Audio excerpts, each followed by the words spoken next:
inverno no norte da Noruega havia ultrapassado todos os limites conhecidos, estendendo-se como uma maldição silenciosa que nunca acabava. A vila de Algvik, isolada entre montanhas e mares congelados, parecia suspensa no tempo, sufocada por noites eternas e ventos que gritavam como almas em desespero. Foi nessas semanas intermináveis que os moradores começaram a ouvir um som impossível de ignorar. O choro de uma criança ecoando na mata, fino, constante, atravessando portas e janelas como se buscasse um coração para se alojar. A princípio acreditaram tratar-se de um animal ferido imitando o som humano, mas os caçadores mais velhos retornaram com os rostos cinzentos, carregando histórias que recusavam se transformar em sussurros. Eles encontraram pegadas minúsculas na neve, como se uma criança descalça caminhasse sozinha no breu. Mas as marcas não afundavam, pareciam apenas impressas sobre a neve e flutuando sobre ela, deixando todos com a sensação de que algo caminhava sem peso, sem corpo, sem calor. A vila passou a se trancar mais cedo, e ninguém ousava olhar pela janela depois que o sol desaparecia.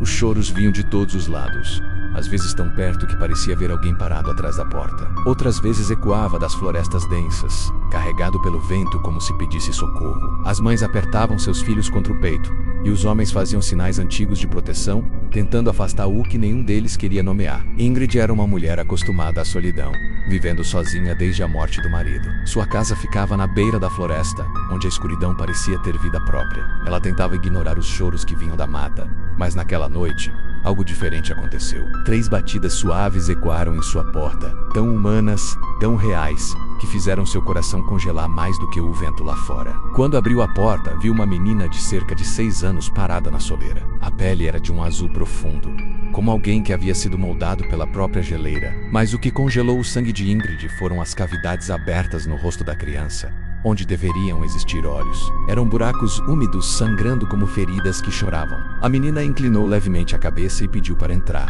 com uma voz suave demais, quase doce, mas reverberando como se várias bocas falassem juntas. Ingrid deu um passo para trás, tomada por um instinto primitivo de recuar. A menina então abriu um sorriso que rasgou o pequeno rosto, revelando dentes afiados e longos, como pequenos ganchos capazes de arrancar carne de um osso com facilidade. O sorriso se apagou tão rápido quanto surgiu, e a figura desapareceu em um piscar de olhos, dissolvendo-se no ar diante de Ingrid. Mas a voz ficou.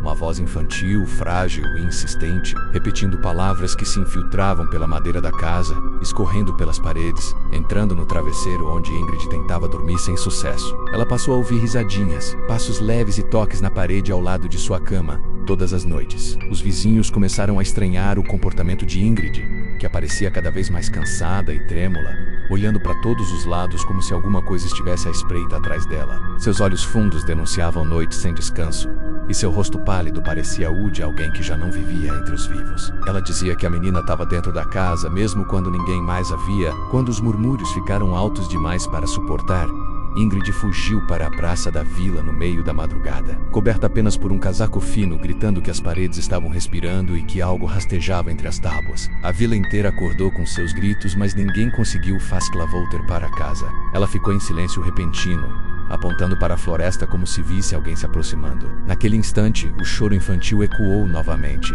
tão alto e tão próximo que parecia vir de todos os lados ao mesmo tempo. Os moradores recuaram, agarrando lanternas e armas, mas o som atravessou tudo, penetrando direto nos ossos. Era o mesmo choro de sempre, mas dessa vez carregava uma risada escondida atrás de cada nota, como se algo estivesse brincando com eles. No dia seguinte, alguns homens decidiram desmontar a casa de Ingrid, temendo que algo estivesse vivendo ali dentro. Não encontraram a menina, mas encontraram marcas. Centenas de pequenas pegadas carimbadas no interior da madeira, pegadas tão perfeitas e profundas que pareciam gravadas com força desumana. Elas subiam pelas paredes, atravessavam portas e até o teto, como se uma criatura leve e ágil escalasse tudo sem esforço algum. As pegadas se tornavam mais numerosas conforme se aproximavam do quarto de Ingrid, até que o chão parecia um mosaico de passos miúdos, sobrepostos uns aos outros.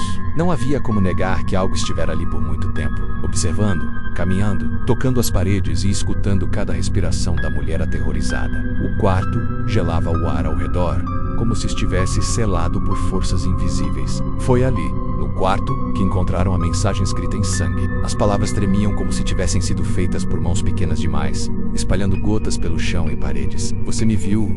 A frase parecia pulsar no ar congelado, e mesmo aqueles que se orgulhavam de não acreditar em superstição sentiram o estômago cair.